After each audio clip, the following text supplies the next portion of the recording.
Hi there.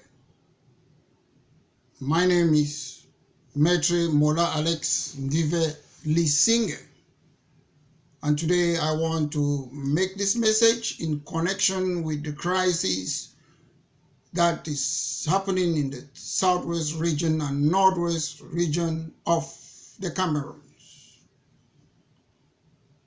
I'm very disappointed that some people in the diaspora, in the name of Ambazonians, hijacked a trade union organization, and they said they were fighting for freedom. 3 years ago, I doubted these people and I kept away from them. 3 years today, I'm looking at the freedom they are fighting for. What freedom? The freedom of kidnapping for ransom. The freedom of raping our women and our children. The freedom of not respecting the Geneva Convention.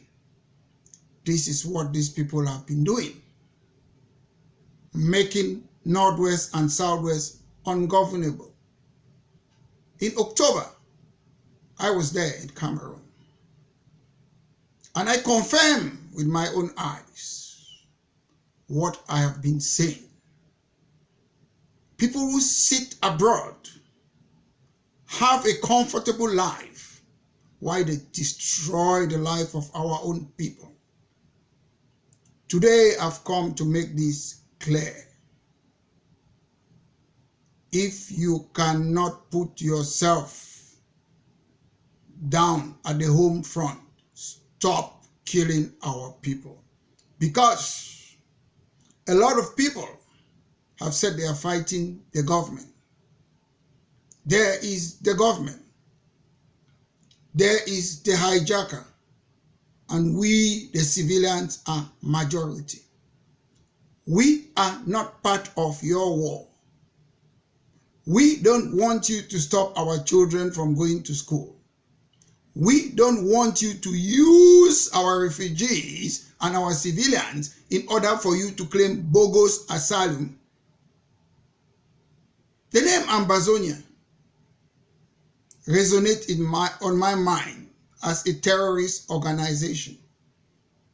Most of you pretend that you care about Cameroon while you go in the street to take pictures to go and claim asylum. I say this, yes, for 3 years I've been quiet. I thought you people will reason and understand that all lives matter. But what you people in the diaspora you're doing is about you. 3 years ago, when you wanted me to join your organization, I refused. I saw money exchanging hands. I saw you people giving aid this money or what. Today, when we are appealing that our people should leave this your bogus claim that you're fighting for, for freedom, you're not fighting for any freedom.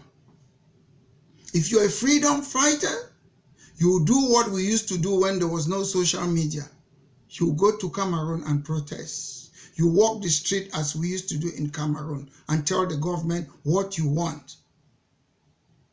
But when you sit abroad, you contribute money for people to kill even your own people, your bogus general. I don't know what you people want.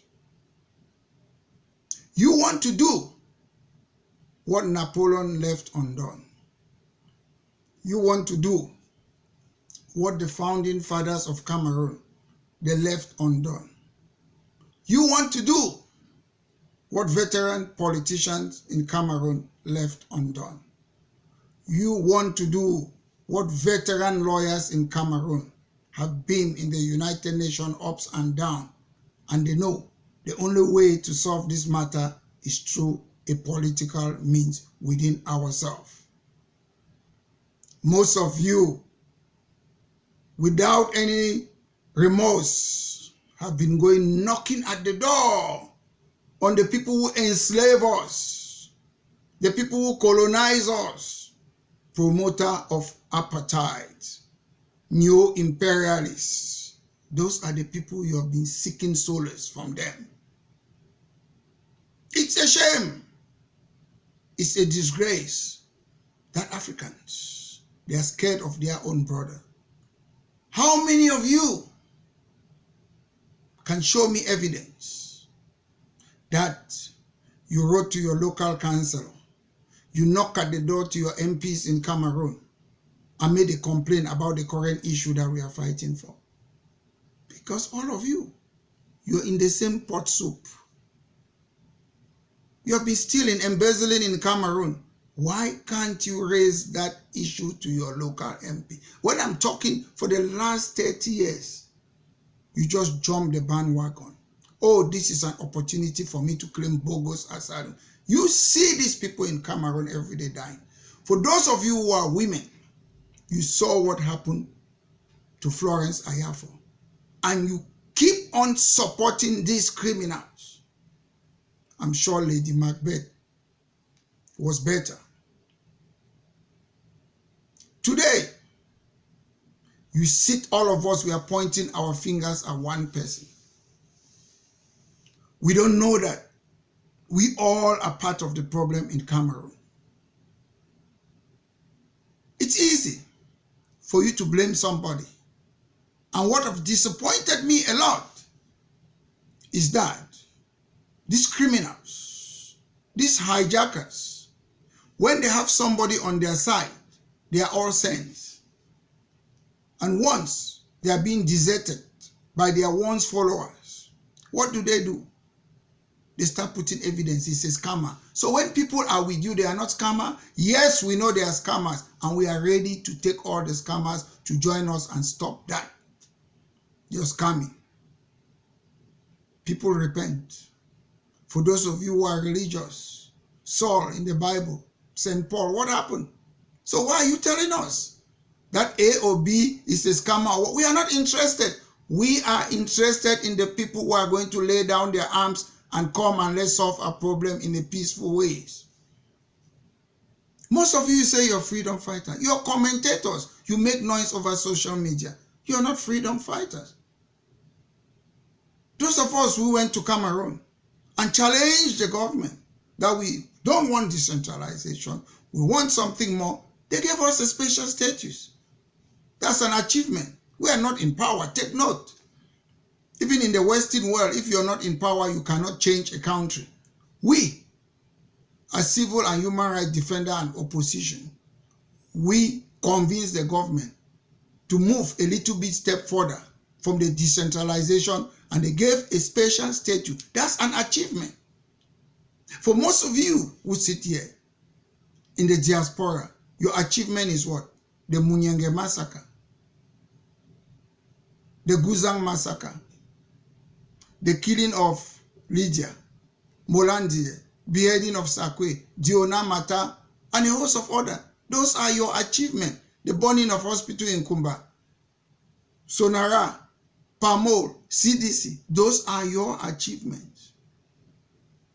But when I come here and I talk today, I just want to tell you, 2020, for those of you who know me, and those of you who are in my jurisdiction, if you continue to sponsor the killing of civilians in Northwest and Southwest, wait and see what I will do. You will be shocked. I will show you results. I won't tell you what I'm doing. I give you, most of you in the diaspora, the hijackers, if you continue to do that, I give you end of January. Don't say, I did not warn you. I will tell you what I will do. When you will see what I intend to do, you will see it in the newspaper. I won't tell you. Because if you want to fight a government, go and fight a government. Most of you can come and say this A, B, or C. I've never changed. Immediately, you guys included my name in your government. Is it 3 years today? I said no, because I knew you guys were 419. I look at all of you. You have a history of 419. You guys are criminals. You have a history of stealing or embezzling in Cameroon. You have a history of working with the government of Cameroon. You have a history of poverty in Cameroon, so you're looking for money. So when I look at the people who are in front of all these hijackers, I know I cannot work with them. They lack conviction, rather. You people are not serious. It's a shame. It's a disgrace. And it's a time to leave us civilians. And if you want to fight the government, you know where they are. They are in Yaoundé. They are not in Northwest and Southwest. I'm warning you. What I'm saying now, even the government of Cameroon, they don't know. You in the diaspora, if you are in my jurisdiction, what I'm going to do, nobody should blame me. You stop sponsoring terrorism to kill our people in Northwest or Southwest region. I am a one-man soldier. Sit back, watch what I'm going to do. Continue doing what you do. I've watched you for some time. I've kept quiet. I say I'm not doing anything. You are free. We know they go and read. Most of you, the Geneva Convention. Go and read it. You have to leave the civilians alone. When you say people should not go to school, when you say lockdown is against the Geneva Convention. Why are you locking down civilians? It's none of their business. You cannot lock down aid workers. You cannot lock down doctors. Safe passage for people to go for sanitation, to get water. You can't do those things. So who are you fighting? So I'm just saying, don't say Alex Ndive Lisinge did not warn you. This is a warning. Thank you very much once more. This is your human and civil rights defender, Maitre Mola Alex Ndive Lisinge.